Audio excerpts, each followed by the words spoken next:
we're constantly looking at success because success leaves clues.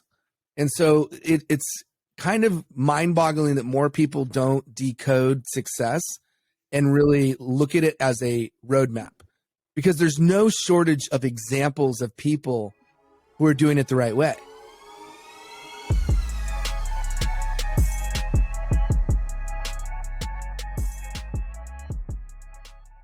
Thank you for listening to the Interesting People You Meet podcast. This podcast is sponsored by Newground Financial. Newground Financial is a full-service investment and insurance brokerage firm that specializes in employee benefit plans, corporate insurance, and retirement planning. Newground Financial serves the provinces of Nova Scotia, New Brunswick, PEI, Ontario, and Alberta. Find out more at newgroundfinancial.com.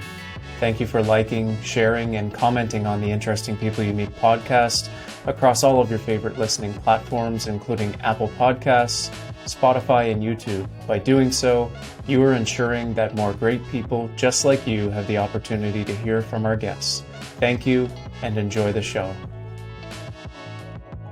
For everybody wondering what's in store for this episode today, we're actually chatting with Billy Samoa Saleebey, who has done a lot in his career, but we're going to start off with his current career, which is the CEO of Podify. So Billy helps his clients amplify the voices of their podcasts and, make podcasts as great as possible. From there, we move on to another exciting segment that we talk about his award-winning film. So he's actually a director. We kind of get into some of his favorite films, some of his favorite directors, and what he really likes about directing films and how it translates back into the business world. Furthermore, near the end of the episode, we dive into his past life at Tesla, where he was an exec. He led the onboarding and also some of the sales training there as well. We're really excited to have Billy on here today. I'm going to leave his links in the bio, so check it out. He's got lots of followers on LinkedIn. He posts great content, so be sure to go give him a follow. Episode 25 of The Interesting People You Meet, we have our guest, Billy Saleebey. So he's a multi-talented individual. He's experienced success in a variety of different industries, from directing award-winning films to exec positions at Tesla, and even to hosting a podcast about podcasts. It's clear he's kind of a man of many talents. So currently, as the creator and host of the podcast For the Love of Podcast, and also the founder and CEO of Podify, Billy continues to share his expertise and insights with fellow podcasters striving to elevate the quality and the impact of their shows. We're thrilled to have you on here, Billy. I probably missed a lot of stuff there in that brief bio, so why don't you tell us a little bit about yourself before we dive into things? Well, thanks, Nathan. Thanks, Nick. Excited to be here with you guys and dive in on any topics you want to talk about. I have done a few things in my career, and at its core, I really love creating experiences. And it could be a podcast, it could be a movie, it could be a training experience, it could be a party. I used to throw parties out of college, big New Year's parties. I did a New York theme with the animatronic ball dropping at the strike of midnight and this is in Los Angeles, by the way, snow machine on the rooftop of a hotel in Hollywood. So I love, what it comes down to, guys? I love when people are surprised, and I love when people get something unexpected, because life is short. And, we as humans, we tend to ignore the things that are the same, but we pay attention to the things that are different. So I think if there's a through line in my life, it's how do I create something different? How do I create something that's going to be memorable? If I do a training event, it's not going to be some stale, boring training event. It's going to make people think this is the best training experience I've ever had. And so we're going to do things like adding games. Like I do a Family Feud where I get one side of the room against the other, and we do this like quiz, essentially Family Feud style, where they get to compete against each other, and the excitement in the room is palpable. You could feel it. Or this is back in the days when American Idol was just getting started. We do role plays. Instead of just doing boring role playing, we do it with American Idol, where we have Randy, Simon, and Paula giving immediate feedback to the person who's doing the role playing for a sales position. So I love when there are things that we treat every day as being normal, and we flip it on its head and we make it exceptional. Right. So you're a director at heart. I know I kind of feel like all your positions are, while they're so different, they're very similar at the same time, right? So, I mean, you're obviously a film director, but then at the same time, when you were hiring and onboarding all these employees, when you were an exec at Tesla, and then also now you're a director, we'll call it a director of a podcast itself. So I guess before I jump into all those extra things that I want to talk about, I'm kind of curious, is this director background, is this what made you want to get into podcasting, or at least directing podcasters of what to do in their own podcast? Well, one thing I know for sure is that details matter. And it's kind of like a pointillist painting, right? If you look at a pointillist painting, it's a bunch of small little details that if you looked at one independent detail on its own, it's nothing. But if you back out and you look at the entire thing, it's a piece of art. And so for me, I've always been able to look at those little details and cumulatively create the experiences that I've just mentioned. As a director, you get the ability to sort of have a bird's eye view of the entire thing, that whatever that project may be. It could be a movie, it could be a party, it could be a training experience, it could be a podcast. And so to answer your question, I think what gravitated me towards podcasting is I'm naturally inquisitive. I love asking questions, and it gave me the opportunity to look at something from the ground up, create an experience, and look at all the little details combined to provide something that, was going to be something that people would want to come back to on an ongoing basis. That's it. That's interesting. You talk about like the little details and how important those little details can be. I was actually just recently watching an interview with director Baz Luhrmann. Nick, if you're definitely familiar with him, Nick, if you're not, he directed The Great Gatsby. Elvis was the most recent one that I can think of. And he was saying, how important those little details are, like the framing, the lighting. And he even went on to say, they had a sweat team there for Elvis's hair, right? It had to be exactly perfect. So I'm sure you've experienced stuff like this. And how have you found this translate back into just business in general? Yeah, great point. And I love the story because you're right. And he's right. And often people don't even realize. That's the thing. Most people are not consciously aware of all the details as they're happening, but what they get is the combination of all those details, whether it be in a movie like Elvis or something else. They get the full experience, and they appreciate it that much more because of all those details. And how it translates back to business is any business is creating experience for that customer. That's what they say, customer experience, right? And so Disney does this remarkably well. If you've ever been to Disneyland, or if you've experienced Disney movies or anything, they are thinking about the most microscopic detail you could imagine. In fact, that reference point of the pointillist painting, I got that because I interviewed somebody who worked with Michael Eisner, who was the CEO of Disney. And he actually used that specific analogy because it holds true. So you look at any successful brand, Nike, you look at Apple, you look at Tesla, you look at all these brands. What do they do exceptionally well? They do the little things right. I mean, look at Apple's packaging. I mean, most companies are not going to go to the painstaking detail of how do we deliver our products in the most elegant, sleek, simple, and beautifully designed packaging you could imagine. Every little thing is thought of. And so businesses are rewarded when they think of those little details, and they provide the type of experience that maybe every customer that goes through it, they're not going to be like thinking, oh yeah, this is the best packaging. They begin to become used to it, and they begin to expect it, and they come back to that company because of the expectation, and they're loyal to that company because they know what they're going to get on a consistent basis. It's consistency.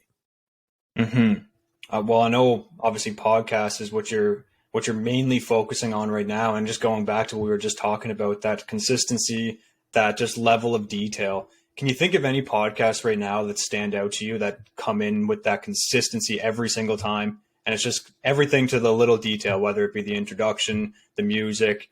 Any that stand out to you? I would say, as you're speaking, the first one would be Lex Friedman. I had the opportunity to talk to Lex briefly on Clubhouse and ask him a few questions, which was really exciting. And at the time, I wasn't super familiar with his work. I knew of him, but I didn't know of him to the degree I do now. And so I make it a habit to study podcasters who are successful. And so for example, what does he do really, really well? Well, I think his introductions are exceptional. I think his questions are exceptional.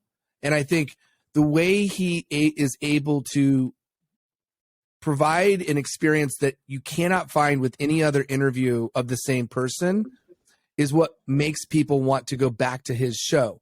So I actually have a YouTube video that I'm making on video podcast intros. And so I looked at his show. I looked at London Real, Brian Rose's show, which his show has definitely changed over time. But he has a really, really amazing intro with Seth Godin. If you look at his Seth Godin intro, phenomenal. And so those are the type of details that matter. And then Jay Klaus, who's got another really cool show called Creative Elements. And so I looked at those three shows and I examined what are they doing at the beginning of their video podcast. And so it's like the little things like saying what's going to come up and showing the screen. It's having a static intro that's the same every time that kind of introduces the show. But it also has a dynamic intro that sets up that specific episode. So it's like all these elements together. And then you add into that the visual components.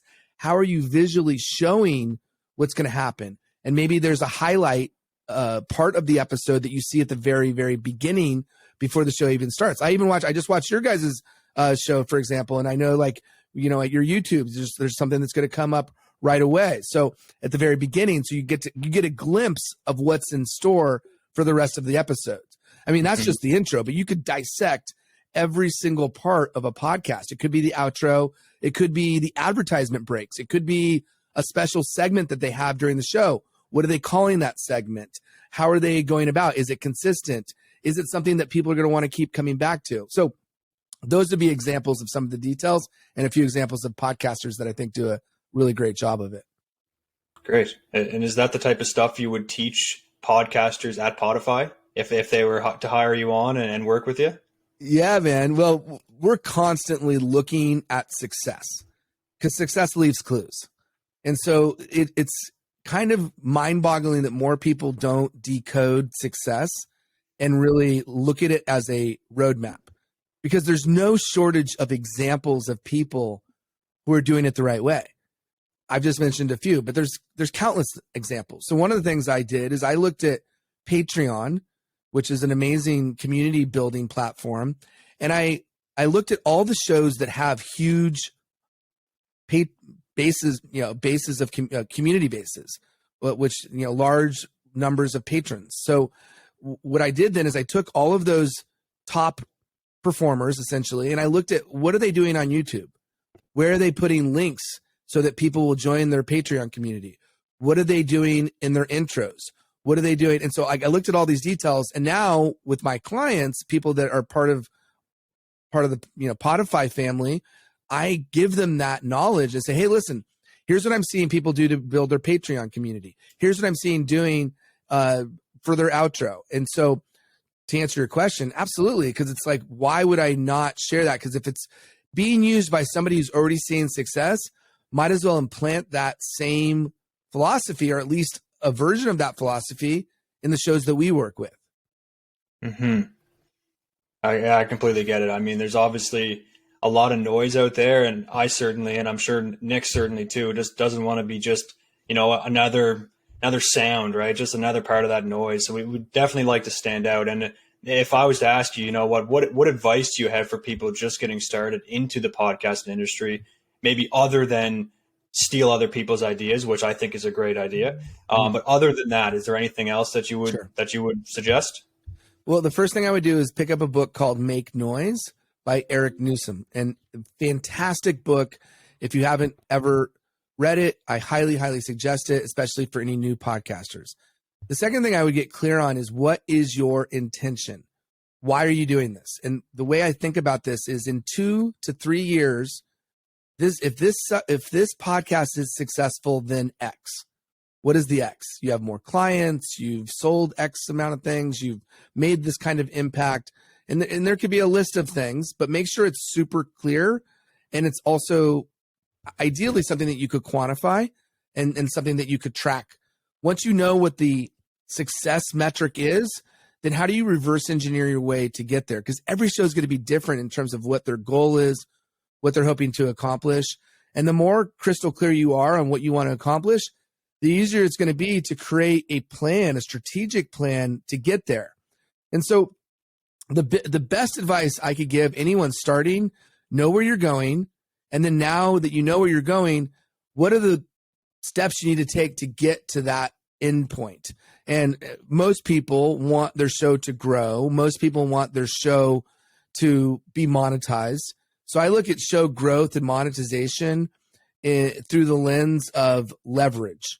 And what I mean by that is shows, and frankly, anything grows because of momentum.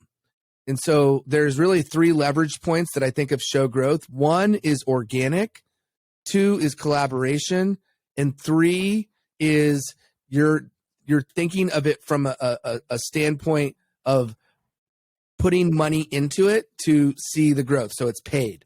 So when you think of organic, that could be social, that could be press, that could be news. How do you get in the news cycle? How do you use pop culture? How do you use things that people are already talking about? Or how do you use platforms where people are already active? It could be Instagram Reels, YouTube Shorts, TikTok, vertical-based videos are hot right now. You're going to get in front of that momentum. Collaboration is get in front of or start working with other people in your space that you can have a shared audience with. So if a podcaster wants their show to grow in a sector of marketing, go on other marketing shows. And then the last piece is paid. You're basically putting money to grow your show. And so I look at it like a podcast listeners listen to other podcasts. So think of it like podcast players, podcast directories are a great place to get awareness for your show. So Overcast, Podcast Player FM.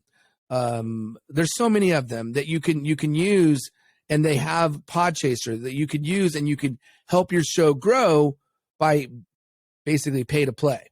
I would only suggest doing that after you've done the first 2. So those would be some initial ideas to think about to grow your show and to start your show. Nice. I feel like we're getting all the freebies here. So I won't ask you too much more stuff about that, because I know obviously this is what you do for work. So what basically, if anyone wants to get this sort of advice, they can reach you at Podify, right?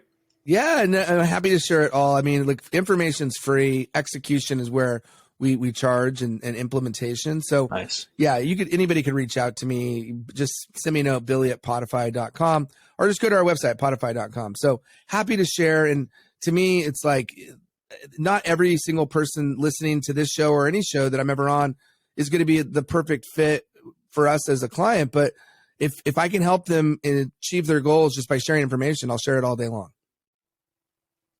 Okay. Well, I'll move on from the podcast section, as I'm really excited to kind of get into this next section here. So sure. I'm a big film guy myself, especially in the last couple of years. I've been really diving into it a lot more, trying to get all the classics out of the way, of course, but then kind of go into some more obscure things too. So just going back, I know it's been a long time now, maybe since you've been in the industry, but what drew you to a career in film directing to begin with? Like, how did you get your start? I hated my econ class in business school, so I switched to film. I mean, that's how it started. But I say that half jokingly, half serious. I grew up in Los Angeles. Everybody's in the film business here. So it's very present. I did a school project in 11th grade, making a video and editing it. And that really, I think, paved the way for me having an interest, sparking an interest in film. And then when I started college, as I alluded to, I was a business major, didn't love business at the time, which is kind of ironic because now I geek out on business and love it.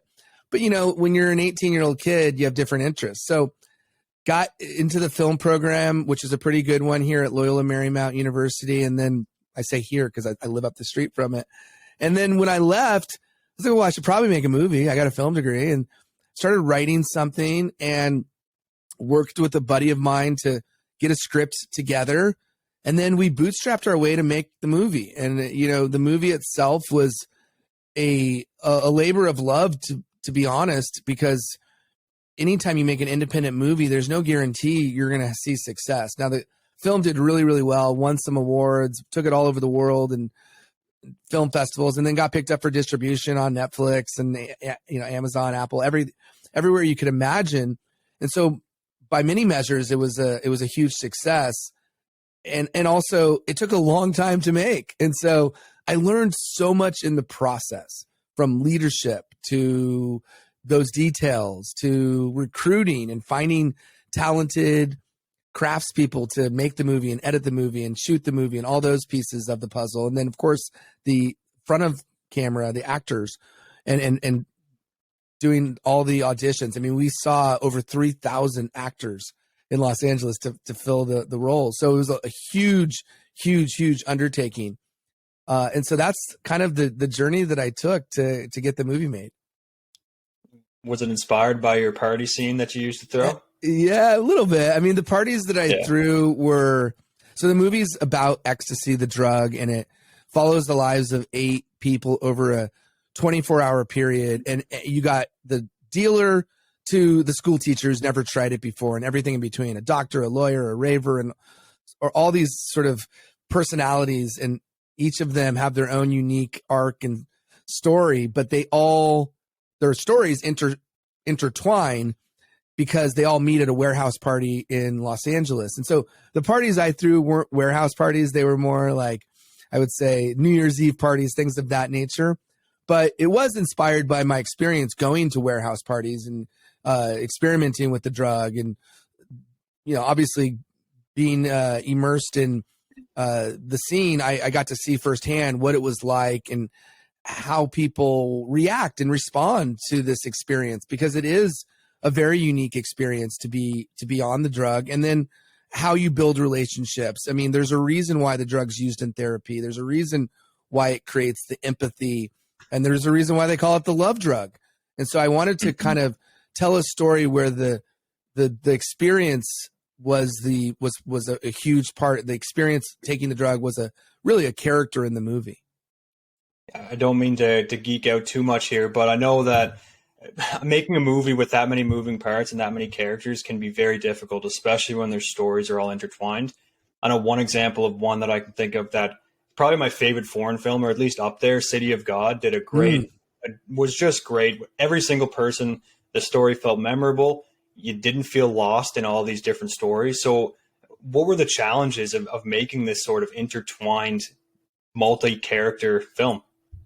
Yeah, I love City of God. Brilliant movie. And I would say anytime you do something that has that moving parts, the challenge is always going to be to keep momentum going and not allow yourself to get sidetracked with something that could slow you down. Because even on an independent film set where you're not spending as much as, a studio film, your time is of the essence. Because, I have a crew, the crew's being paid. It wasn't like they were all doing it for free. And you go over, that costs a lot of money.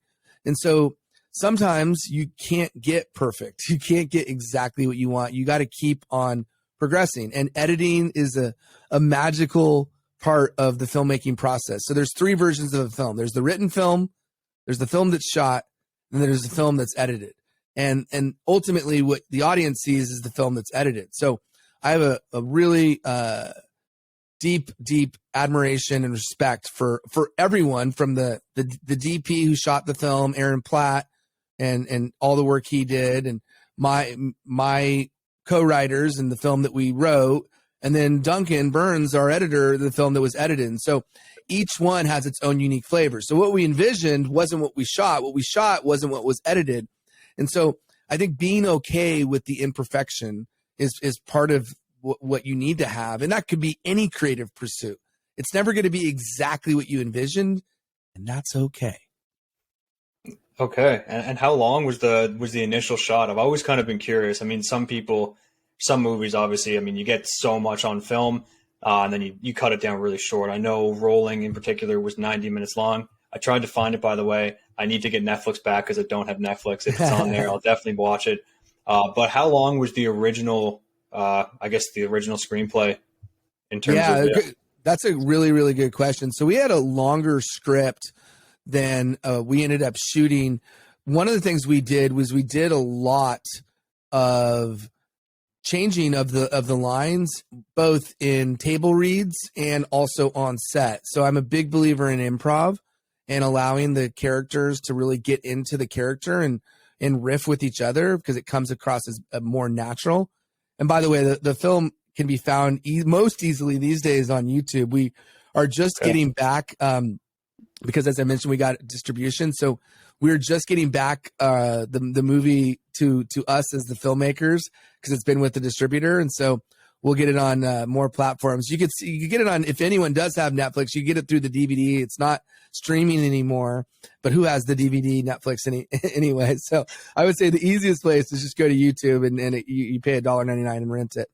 I'll probably see 2 cents of that. So the cool thing about, the whole process, and it's funny because I don't really get to talk about it that much, so thanks for asking these questions, is, there are so many amazing relationships that I built because of this movie. And so while there was a lot of benefits, me learning about leadership, learning about recruiting, learning about working and the details and being okay with imperfection, to me, the number one benefit is the relationships that I built. I mean, I'm still very close friends with many people that I worked on the movie with, even ones who, there's people that got married because of the movie. So it's really cool to see how we all have, a lot of us have stayed in contact. Even, we shot the movie in 2005. So I was thinking about the other 18 years it's been since we shot the movie, but I have actually another movie that I'm starting to write. So there will be another movie in the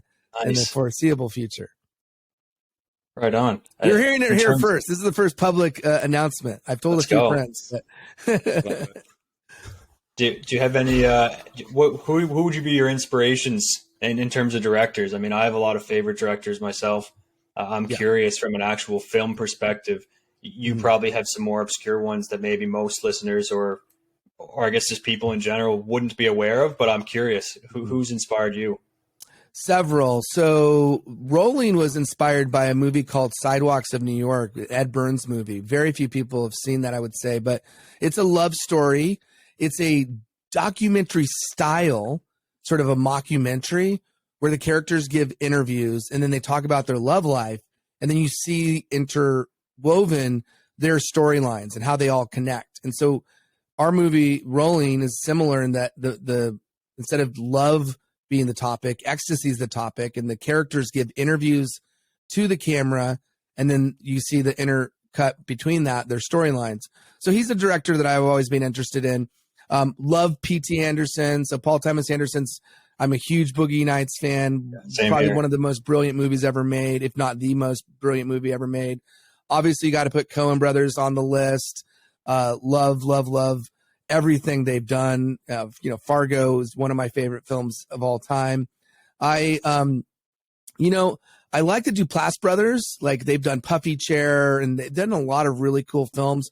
I kind of feel like my style will be similar to theirs, more of an indie feel. The movie that I'm writing right now, I'm going to be putting my 11-year-old son in it. So it's sort of a post-apocalyptic road trip story between this kid who loses his mom and then goes to find his dad who he's never met. And so, kind of like, I love stories where it's character centered, where the character really brings to life the story, because to me, we're human beings. We connect with the people. So I love going to watch the Marvel movies. I love going to watch the big box office things, but that's never going to be the type of movie I make. I just don't have an interest in that. I want to make movies about people and about their emotional journey. That's really cool. Yeah, I mean, PTA is definitely up there for one of my favorites. Same with the Coen brothers. When I first saw No Country for Old Men, that was one of the first. That was one of the first movies that I was like, you know what, I really like movies. I didn't even realize it until that. And then starting to get into PTA a little bit. There Will Be Blood's really good. and a couple other ones that I just thought were standouts, Boogie Nights in particular. So brilliant. Funny about Boogie Nights. I never good. liked Mark Wahlberg until I watched that movie. Then I was like, wow, he's actually pretty good. So, dude, he crushed that. I mean, that movie. I mean, if you really watch that movie from a filmmaker's standpoint, and and since you're obviously just somebody that really appreciates the filmmaking side of cinema, every scene is a masterpiece. Like every scene is just absolutely extraordinary. And I'm blown away every time I watch that movie. I'm just, it's on a whole nother level. It's funny when as you do when you're in your early 20s here in Los Angeles, you wait tables, which I did for probably a decade from the time I was like 15 to 25. One of the restaurants I worked on, I got to wait on the Coen brothers. So I was like, this is so no cool. way. Yeah. No way. And a lot of other famous people like Tobey Maguire. It was like who's who of Hollywood, because I worked at a pretty trendy place in Venice Beach. There was a sushi restaurant, so I got to meet a lot of celebs. It's like Tobey Maguire and Robert Downey Jr. having dinner. This is so cool. I'm like, yeah.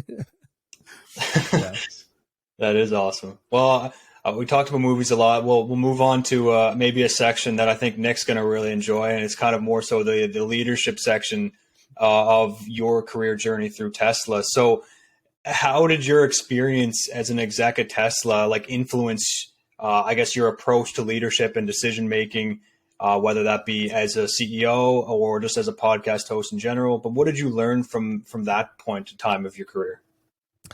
So much. I mean, it's almost hard to pinpoint the most, I would say, notable ones, but I'll give you a few. So to me, one of the core fundamentals of leadership is how you support your team.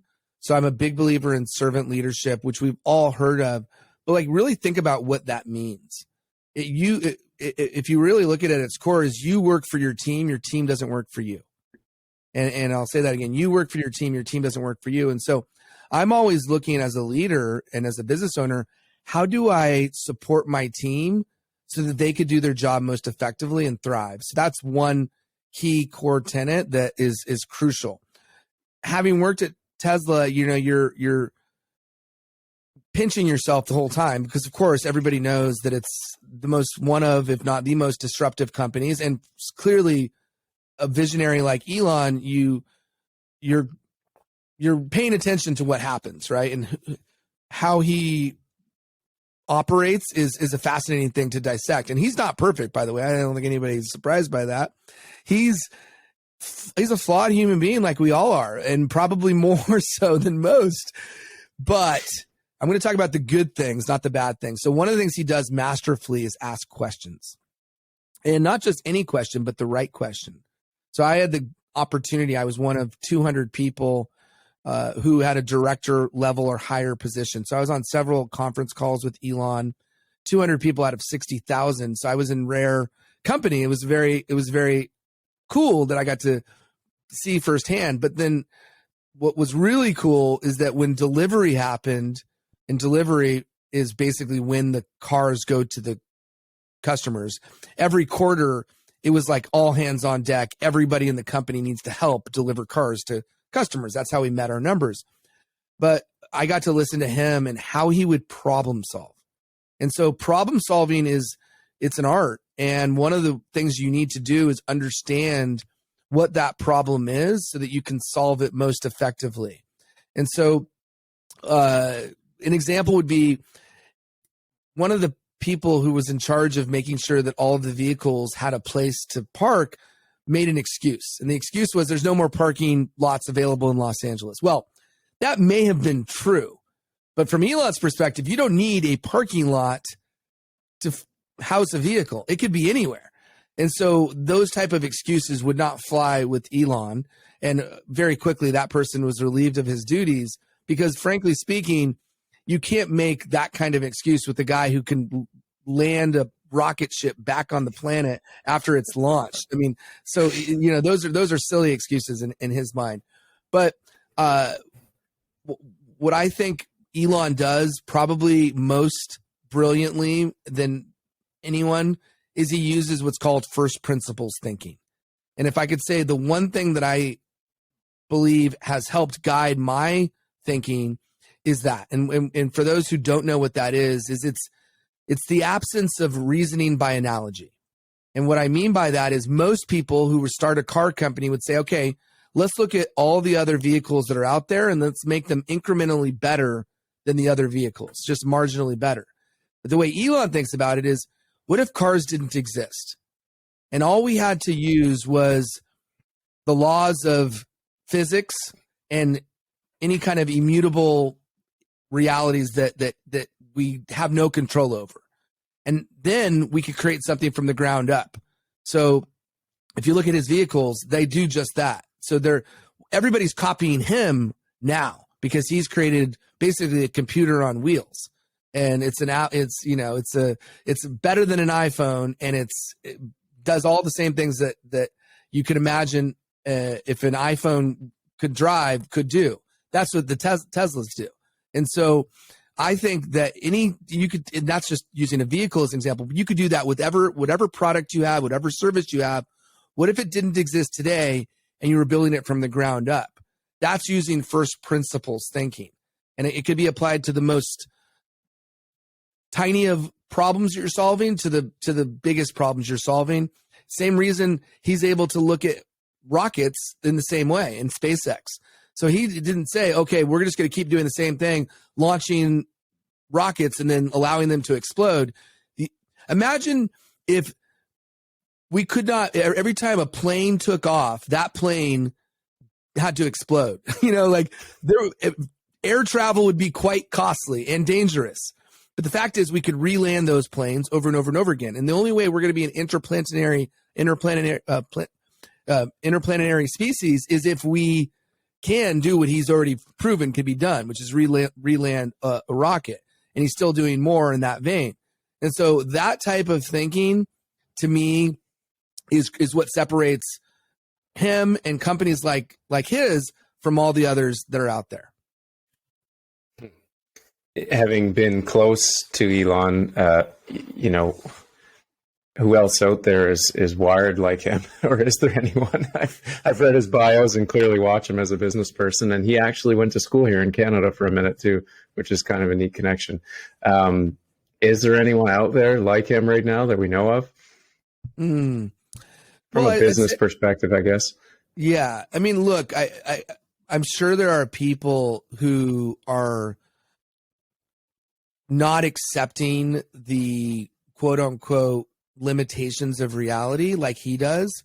I don't think anybody is as visible as he is yet. What I'm really fascinated about is what's happening with AI in the immediate foreseeable future. Because to me, I don't know if you guys heard, I was just listening to a radio show this morning, and he and 1,800 other people just signed some petition of sorts to kind of put a freeze on the development or the release of some of the AI functionality. And the argument is, well, he's just doing it so he could do his own R&D and not be behind the curve, which may be true, by the way. But I'd say from a leader standpoint, there are some progressive, I would say, forward-thinking leaders that are doing remarkable things. I think he's in rare air, though. I mean, I can't think of anybody that's like, oh, this person's like Elon Light or doing something. You may know. I don't know. I mean, I'd have to get my buddy Brendan on the call who kind of studies up on a lot of these guys. He might have somebody. I would say, though, just as a general truth, the companies and the people who see the most success put themselves in a category of one.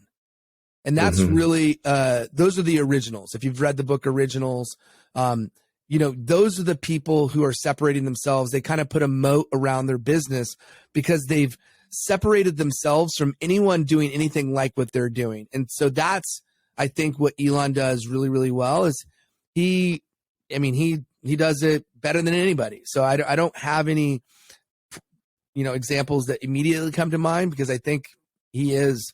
We wouldn't be talking about him as much as we are right now, and as much as everyone does if there were a million other people like him. Yeah, it's amazing. I think I know he was on Rogan a handful of times. We all know of one of the episodes anyway. And I think, yeah, I know, right? And he was talking about AI or something, and he so seriously was like, I'm kind of terrified of it. And, summing up, what he said. And here we are seeing that this morning. I was like, oh, I remember him talking about that. Yeah.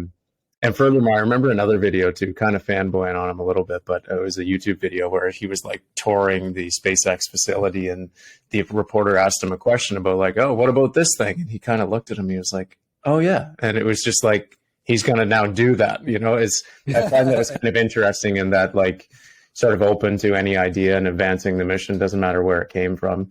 I thought that was kind of cool. Yeah. And he has not built his companies on his own. That nobody can. So one of the other things you asked about, what I learned at working at Tesla, and one of the biggest things is surround yourself with extraordinary people.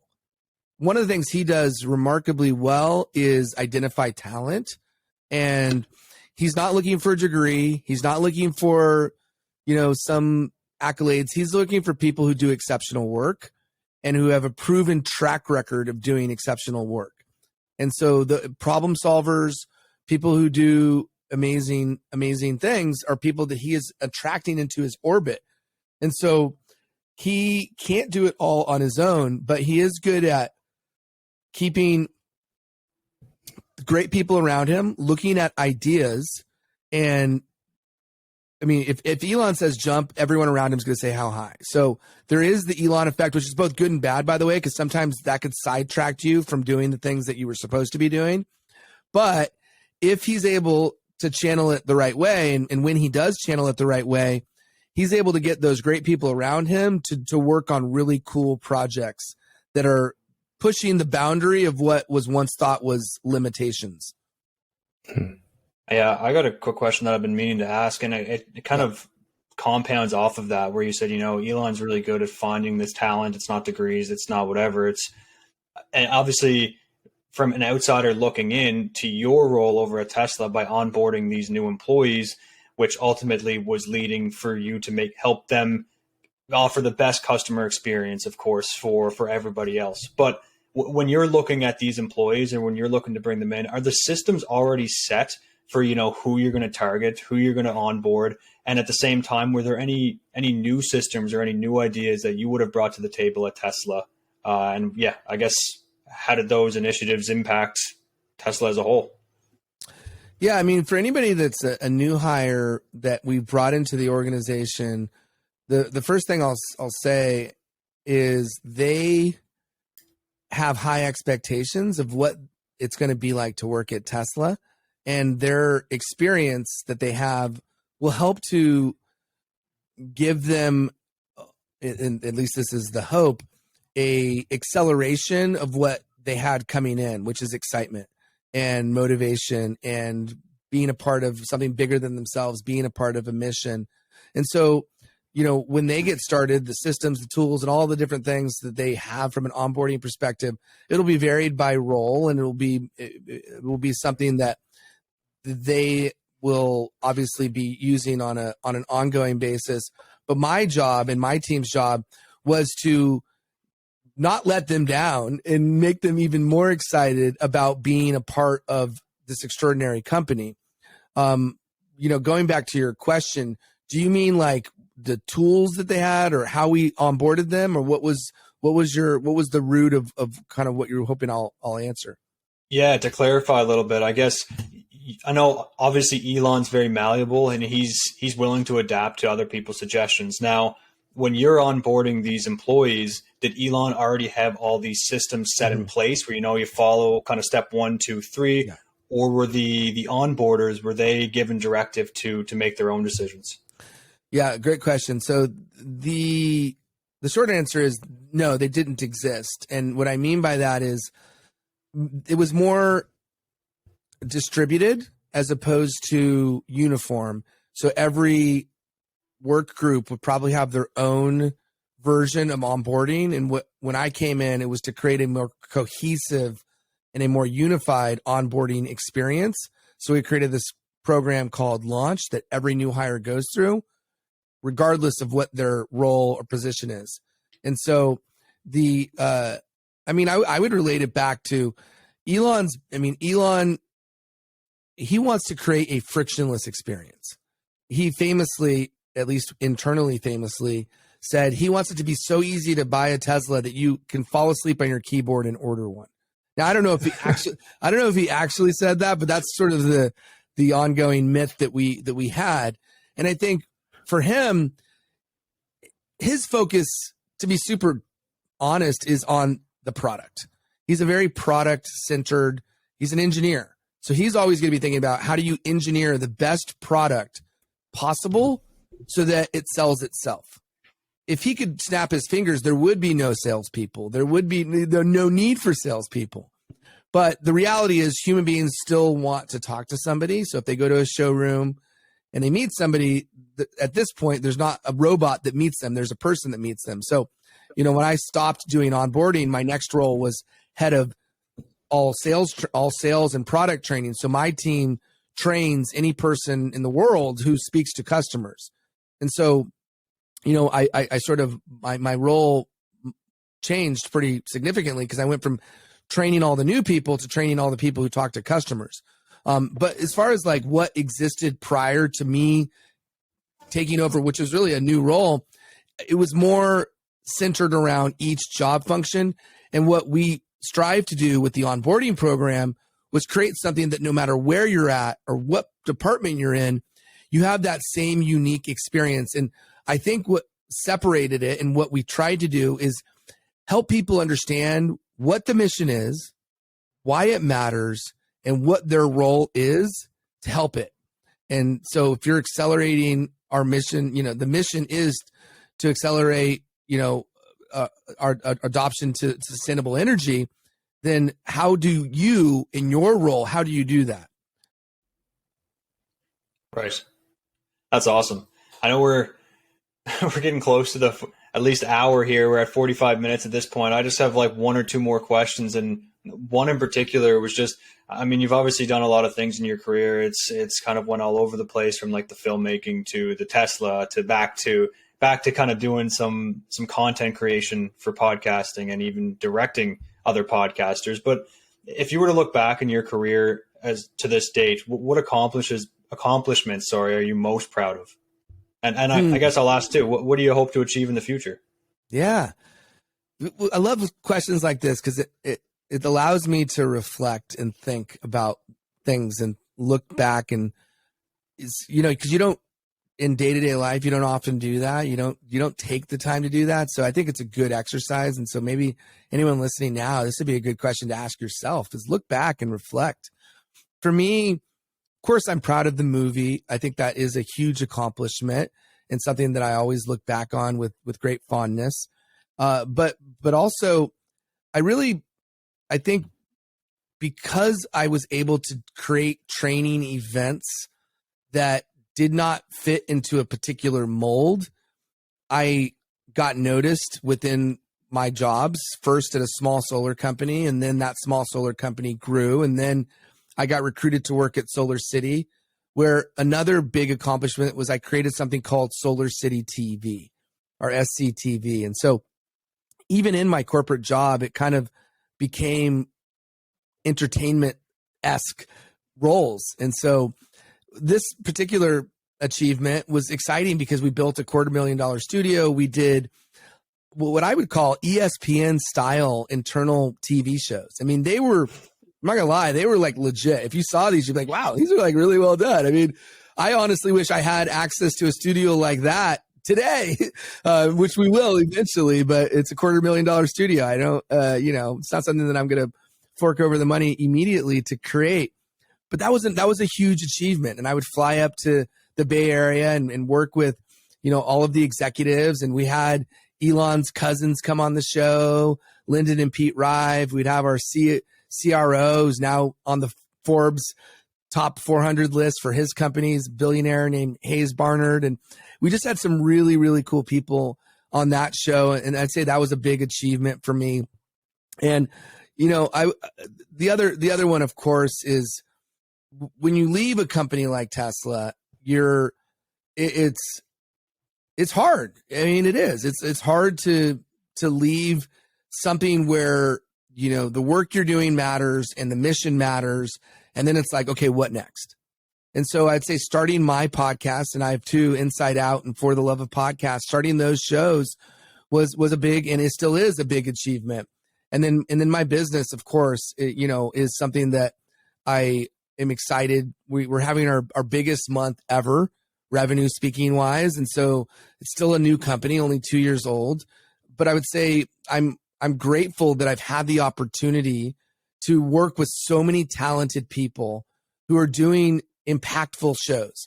That's the type of show that I like, a show that impacts the world. And as cliche as that may sound, that does something really, really positive. And so, you know, if I'm looking for, looking through this lens of like sort of achievements and things that I feel really good about, those would be some of the things that stand out. And as a takeaway for anyone listening, so that you can, you know, use this as maybe there's some insight or some action step, I would say the action step for me is you never ever do these things alone. And so how do you find the person or the people who are going to help you get whatever it is you want done? That's one. Two is speak it into existence. You have to say, like I did this today with my next movie, I'm speaking into existence. And then three is visualize. Visualization is one of the most underutilized tools that you have access to. You can do it every single day, multiple times a day. And what you're really doing is you're manifesting what it is you want in life. So I'll repeat those steps again. One, find the right people. Find the right people who are going to be on this journey with you. Two, speak it into existence. Actually use your words to say what it is you're going to do. Even if you might not even believe it yourself, say it and say it again and say it again. And then three, visualize exactly what you want to do. And like, it's like a coloring book. You have to color in those details. It's almost like a dream state. And the more vivid it is, as you close your eyes, imagine the smell, the taste, what it feels like to be doing it. Kind of see yourself doing exactly what you want to be doing, and do this on repeat every single day. And so to me, I did this with my movie. I did this with working at Tesla. I did this starting my podcast, and I do it today with my own business. And if I could leave with any message, it's that. It's like visualize what it is that you want. Awesome. Just because you didn't answer the question, what do you hope to achieve in the future? Oh, yeah, man. Oh, okay. Well, there's a couple things. So for me, I started my business as a service-based business. And now we want to move into, and what I mean by that is we serve our clients by helping them produce, market, and monetize their podcasts. And we do a ton of different things to help them with that. And we charge a fee to do that. So there's two areas that we're moving into. One, more original content, and two, technology-based platforms, software as a service that can help and support content creators create more content, grow their listener or follower base, and then monetize through platforms and technology and using AI to do that. So we have a lot of things we're working on to do that. And then for the original side of the content, it's IP. It's looking for stories. It's looking for concepts. It's looking for things that we can build out on our own so that we could be more of like the Netflix of podcast, or the iHeart or the Wondery or platforms like that. So there's three parts of our business: service, technology, and original content. Awesome. Well, this has been great. I know we covered a lot of stuff and kind of jumped from topic to topic, but I think it's a very interesting episode. So thank you so much, Billy, for joining us on episode 25 of The Interesting People You Meet. We're going to end it here. So basically, if you're looking to find Billy anywhere, Billy, where can they find you? Well, I'm pretty active on LinkedIn. And guys, thank you, Nathan and Nick. I really appreciate both of you guys and the research that you did. It's an honor to speak to both of you. And I loved your questions. And for anyone who's listening to the show, if you haven't given this show a review, take the time to go do that. They work their butts off producing it, and 25 episodes is no joke. I know how much goes into each episode, especially when you do the type of research that both of you do. And so the least you could do is spend 2 minutes, just rate and review the show. It helps and helps other people know about the show. And if you do want to find me, go to LinkedIn, look me up, type in Billy Samoa. That's my middle name, so that's pretty unique. And then you'll find me there and send me a message. Let me know you heard this episode, and I would love to connect. You can also go to Podify. You could see there's a strategy call link, and we could create a strategy. We can have a strategy call if you're interested in starting a show. And then if you're interested, you could go check out my podcast, Inside Out. That's the one I'm producing on a weekly basis. So check that out. And we talk about a lot of interesting, cool topics that could be impactful in your own life.